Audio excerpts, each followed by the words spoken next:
Drive into the stadium today, you got the butterflies again, because suddenly there's a game that matters in front of your fans. We felt, of course, not obliged, but you know there's extra responsibility because it's been so long without them. And when the players perform like this, produce, I think everyone can go home happily. That was great, wasn't it? To watch that attacking, exciting football at the start of the season, to have Manchester United looking like that, because we all want a competitive, thrilling title race. With a full stadium as well. Yes, exactly. Full house, noise against one of your biggest rivals, putting a marker down, all your big names performing, Pogba being outstanding. I was surprised at the performance. I wasn't expecting that kind of performance from United. I was expecting it to be a bit more fighty, a bit more gritty, a bit more ugly. But United just said, right, here you go. This is what we can do when we're on it. It's how many times are they going to be on it? They're big players. And how many times is Pogba going to be on it? Yeah. With the more, we're going to say this a few times. More assists in that game than the whole of last season in the league. It's ridiculous. More assists. We just think about that. More assists for a World Cup winner in one game than the whole of last season. The guy is ridiculously good. That's why people like myself criticise him. Because when you are that good, you should be turning these performances in more regular. Yeah. Not 4 assists every single game. It's nigh impossible. But he's now set the bar, and we keep saying this, he's set the bar because he's that good. That is Paul Pogba's standard now. That's the way you can play, you score goals, you be creative, you get around the pitch, you're super confident. He's got the arrogance, which is amazing, and you've now set the bar. Can you do this more consistently? That's the key, because when you watch Paul Pogba in a France shirt, you go, I've seen that performance loads of times. In a Man U shirt, you go, I don't know, 6 or 7, 8, 10 tops. We can see it, the confidence of the first time passing when we see the goals as well. You can't criticise Paul Pogba because he's so good at what he does. He's actually assessing everything before the ball gets to him. He knows where he's going to pass it. If you watch these passes and these assists, the movement before he receives the ball, because the players know he's on it, so they know if I make a run, he'll find me. He had 3 options there. He went with that one, great finish, great first touch, everything was good about it. But you know what I mean, Don? When there's a midfield player on it, you get runners, he'll find you. Yeah. He'll find you. And that's the combination, that's the trust Bruno's got with him. Because Bruno looks at Paul Pogba and he says, when that ball goes into Paul Pogba, I'm making a run. Yeah. And if I was Bruno, I would make run after run after run. And there was a little bit, something happened early on in the game when Pogba had a 1v1 chance with the goalkeeper. And he overcomplicated the move, and he went for like a little step over and a left foot finish. That's when he can overcomplicate things. But when he does things, and I'll say loosely simple, it's genius. It looks simple to him, doesn't it? Yeah, the second assist, it's not like me to go early. It's not like me to go early, but it might be the assist of the season. For the Greenwood goal? The Greenwood goal. Oh, it's incredible It's because there's so many things that can go wrong. Look at the technique. Takes on the back foot, brilliant. If this is a yard short, Aylan gets it. A couple of yards too heavy, not Aylan, the striker I think it is, gets it. If it's too heavy, the goalkeeper, Melier, comes out and gets it. The weight of this pass... You know, we've seen De Bruyne do that from the touchline, thread it through that narrow angle to the back post. That's sort of what he's done in a more vertical sense, hasn't he? Yeah, it's just... It's the weight. It's just everything perfect. It's the one thing, I'll stand by, it's the one thing, a weight of pass. We've got so many analysts now and coaches and guys that can work on your technique, and we look at all the numbers. You can ever teach anyone is the weight of pass. It's in you. It's muscle memory. You've either got it or you haven't you? Yeah, you can get it. It's muscle memory. It's repetition. It's being creative. That's what Pogba's got. You know, the hardest thing about that goal was for Greenwood to have a defender there and to keep the ball perfectly on his left foot all the time. So you've got your body in between the ball and the man. He left him for pace. So he's keeping the defender away from the ball. So the defender's away from the ball. He has to go through the player to get to the ball, but his confidence and his pace, and he knows what he's going to do. I always say, if you're going through on goal, one-on-one, you have to know what you're going to do before you get to that position of making a decision. You have to know. And he knew exactly what he was going to do. Yeah. Across the keeper, hardest finish as well. Let's have a look at the other Manchester United goals and the Pogba influence in them and all these assists as well, which has made Manchester United fans just so excited about what is coming up. This is a bit more straightforward, this one as well. But again, the weight, it's bang on the money, and Bruno Fernandes gets his second. Yeah, in all honesty, I didn't think this was the right option from Bruno. I thought it was an easier pass, but this is how confident he is. You know, he gets in the 18-yard box, I think he should square that to Greenwood for a tap-in. Yeah. But the guy's confident. He takes risks. I think I heard an interview from Bruno just after the Euros, and he said, I'm the type of player who takes risks. I'm going to give the ball away. And that's what he does. But then he can do this. It's a pass. So that's Lindelof. What a finish. And the finish. And now we can bring Chris in, who has actually been sitting there very patiently. Because, Chris, happy days. This goal would probably have been ruled out last season. Explain to us why it was not. Okay. Hallelujah this season. You're absolutely right. And we lost, I think it was 19 goals last season. So what happens is in the VAR hub, they put the pixel lines down.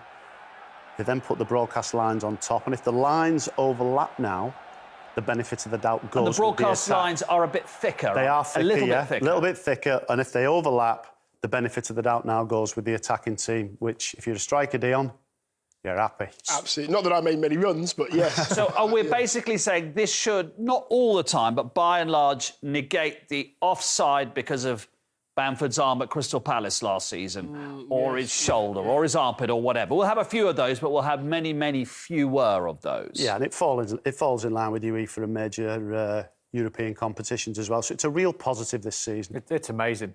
I think the changes that's happened, there's so many things that have happened this summer which makes you feel alive again as a football fan. You get the fans back inside the stadium.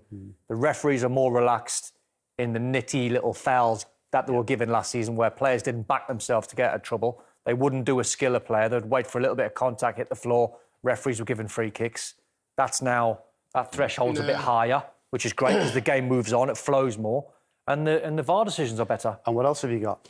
Go on. You got your handball changed, didn't you? Handball changed. That's down to you. Yeah.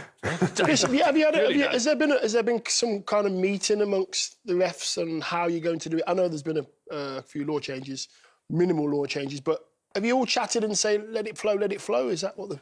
Yeah, what happened was, in March, there was... the clubs were surveyed, the players, staff, and people chatted about it. And on the back of that, we had the Euros, of course, and everybody's warm to what was going on. The clubs are aware of it. The referees, as you say, quite rarely have chatted. It's for everybody. I think everybody's been involved, all the stakeholders, and I think you saw on Saturday what an absolutely brilliant... You know what, Chris? Some of the contact, referee, some of the contact which is slightly overzealous. The referees have just gone, you know, and I think it's brilliant because you know what players are like as well. Oh yeah. You start diving, you start getting free kicks like we had probably last year or the year before. You're going to do it. You're going to. If you're not going to get a free kick or a penalty this season. Now all of a sudden the referees are going, get up, man, players. Come on, get up, get on with it. You go, all right then. Like, you just do. You go, I'm not going to get this. In any walk of life, if you think you're going to get an advantage, you'll creep towards that. If you're not going to get it, carry on. The game's... just before we go to our first break, let's look at Pogba's fourth assist as well, and you wanted to talk about, again, all those options that he has as he gets the ball. Yeah, I mean, look, he's got shirts everywhere. I mean, that's a great pass, to be fair. It's a very, very good pass. You can see him look at the pass. When he gets into the area, he looks, he has a little check, just bangs it in front of Fred there on his left foot. Just rolls it into an area? Yeah, I think he actually passes that to Fred. Yeah. I think he actually finds his teammate. And when you have a player like Pogba, Don's already mentioned it, who's on song and he's playing how we know he can play, he is going to find a teammate. And therefore, your teammates will make a run. And he's made... Hutch, the cameraman's camera's going to start wobbling. Yeah. Are they proper title contenders? Yeah, don't go like that. Don't shake it. It's definitely an up and down. No, get it up and down. Come on, Hutch, get it up and down. Come on. Yes. Are they proper title contenders? Absolutely. 100%. Yeah. Because the signing of Varane is a statement signing. He needs to work on his good looks, by the way, doesn't he? Yeah, exactly. How cool was he? Don't know what he does for a lack of confidence. No. He's an absolute $1 million. So what they've got going on, they're good strategy all of a sudden. You can see where they're going. Sancho played a small part. He's going to rip the Premier League up this season. What they've got already in Pogba and Bruno and Greenwood and Cavani, and the list goes on and on and on. 100% they're contenders. One quick question, though. The goals-wise, I know they scored a hat-trick at the weekend, but goals, are they going to be just spread around, or do you think one person's got it on their shoulders? I think spread around, Dion. You know, if you're putting a number on Bruno, you're going to say to him, can you get 15? Yeah. That's his benchmark, isn't it? Cavani, close to 15. So he has to get 15. Greenwood has to get 15. 15. Yeah, Sancho, 15, probably. Sancho, 15. 10, I'd say 10. Pogba, the form that you're in, can your assists be high? Yeah. Can you get close to 10? I think there's enough in there with Varane and Maguire. I think you said it at the beginning. Let's end here where we started. You need to do 8 out of 10 every week. I don't want 4 out of 10 followed by 9 out of 10. That's not going to win us the league. You need to do that. 8 out of 10, 7, 8 out of 10 every week. And put it on him as well. Yeah, go on. Put it on. Put the responsibility on him because he's good enough. Yeah. We always talk about the importance of a strong start, but Michael, that was a statement start from Manchester United today. Yeah, I mean, the result was brilliant, of course. 5-1. They beat Leeds 6-2 last season, so they're well used to winning. I would say, though, that, you know, beating Leeds by a big score, that's what happens with Leeds. I mean, it's probably the equivalent of beating another team, a West Ham or a Crystal Palace or something like that, 2-0 or whatever. So I wouldn't get carried away with the scoreline, but I would be getting carried away with the performance, because that was as good a Manchester United performance as I've seen in a long, long time. They finished the season really poorly last year, you know, losing in the Europa League Cup final, things like that. It was just a very disappointing end. So to start the new season with a lot of optimism was brilliant for Manchester United fans. And to start on a good note at home in front of the fans was also very important really for them. important and massive for Manchester United, as it is for Liverpool, to play in front of their home fans. Is incredible. But the performances were outstanding. I think we've got to give Ollie a lot of credit. He said in his pre-match interview that Leeds are the fittest team in the league. Yeah. He put McTominay in there as number 6. He's fitter than most. You know, he broke everything up there. He give it to Pogba, give it to Bruno Fernandes, who both of them were sensational. They tried to play a high line. They're sitting ducks for Manchester United. Leeds. They play 1v1 all over the pitch. They play high up the field. Greenwood was outstanding. James plays as well with his pace in behind. I thought they got everything right there today, and they were brilliant. And there is a marker. There's a flag in the sand to say, we're here. Well, that's what I still think they need a centre forward. I really do. You know, Jadon Sancho, we haven't seen him. He's come off the bench today. They've got a lot of good players in a lot of areas, but I think Cavani is their best number 9, and a player who's aging like that, they're desperate for Harry Kane. They're desperate for. If they have Harry Kane, for me, they are up there with Man City and Chelsea to win the Premier League. I think without a number 9, they can't win the league. Well, you say that, but they didn't need one today, did they? With Bruno Fernandes scoring a hat-trick. What's the start for him? No, brilliant, and certainly not trying to take anything away. But again, Leeds are a team that you either beat 5-1 or they beat you 4-2 or something like that. But some of these goals were brilliant. And if you play like Leeds, then, you know, the likes of Pogba, Fernandes just come into their own, because you can turn on the ball like this. You can lift your head up. You've got runners. The game is much easier when you're playing against a team that go toe-to-toe with you. But Fernandes, Pogba, they'll steal the headlines. You know, some great vision, let's say, from Pogba. They were taking up great positions, making great runs. Look, a diagonal run there to stay onside, and there's nothing wrong at all with that finish. A lovely strike. I mean, it was exhibition stuff at times, and as I say, the performance to me was much more impressive than the result, because I think a lot of teams will do that to Leeds, and they'll do that to a lot of other teams, but the performance was what I was really impressed with. And actually, Michael made a good point of the fact that the Europa League final against Villarreal, everybody expected them to win it. They expected to win it. And Ole said, and he's referenced it a few times, that throughout the summer, they felt really sick. They felt really disappointed. And it's lingered, that feeling, for a long, long time. So to start like this was important for them. Really important, with the fans coming back as well. I was disappointed for them in that Europa League final. I thought they let themselves down. I thought they were a far better side, but they never turned up. They never performed, never played with the freedom which you expect from a Manchester United side. That is a Man United performance of old, that. You know, but they played into their hands. It's when teams sit back. It's when they don't let them play on the counter-attack. Man United are best when they soak the pressure up and they got the space in behind. They play with the pace, what they possess in their squad. No end. They can play whoever, Sancho, they can play James, they can play Greenwood, Rashford when he's back. They've all got pace to run in behind. What they're reliant on is Bruno Fernandes to have that little bit of guile which he's got in the pockets. They need a bit more of that. And they need a number 9, need a vocal point, need someone up there who's going to hold the ball up and win them games when they're not playing well. Today, they all played well, so no problem. It's a scrappy game, when teams sit back and they only get 1 or 2 chances. That's when they need that clinical number 9. Yes, Cavani can do it, but he's not getting any younger. For a player like Paul Pogba, isn't it? He needs to enjoy it. We see him when he plays for France. And when he's got their national team shirt on, he plays that one-touch ball around the corner, and the touch was exquisite from Fernandes. They link up brilliantly. They love playing with each other. You can see that. Paul's got it. Look, he doesn't need to look. He's on the back foot. He slides that ball. There's the weight of pass there in behind for Greenwood. I thought he was excellent today, Greenwood. Wonderful finish there. But Pogba is a top draw player. For me, I build a team around him and Fernandes. You have to keep him happy. Now, Ollie needs to find a way of getting the consistency out of Paul Pogba. And it's not necessarily always Pogba's fault. Sometimes he's stuck out on the left. He changes his position too much. Let him play with freedom like he does for the national side. Make him feel like he's the main man, and he will deliver performances like this on a regular basis. Only 3 assists in the whole of last season for Paul Pogba. He registers 4 today. And we've got to talk about Jadon Sancho as well, because he made an appearance for 15 minutes. What did you think of him? What do you think he can achieve with this team this season?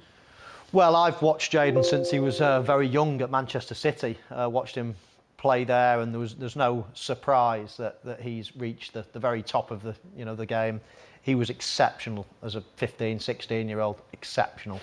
And it's great to see him go out and have the bravery to go and play in men's football early on in his career. That's developed him playing in Germany, and now he's come back. Knew he was going to come back eventually. Everybody wants to come back to the Premier League, especially if you're an English player.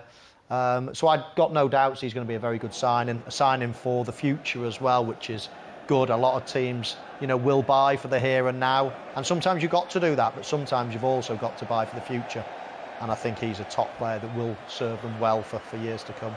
And he's only 21 years old. He's the 4th most expensive signing that Manchester United have signed. What do you think of him as a player, and how good can he be? Very exciting. I'd like to see a little bit more of him. I think Jadon, when I've seen him, he's a bottle of pop. He's like, gets the ball and he runs at people and he likes the space in behind.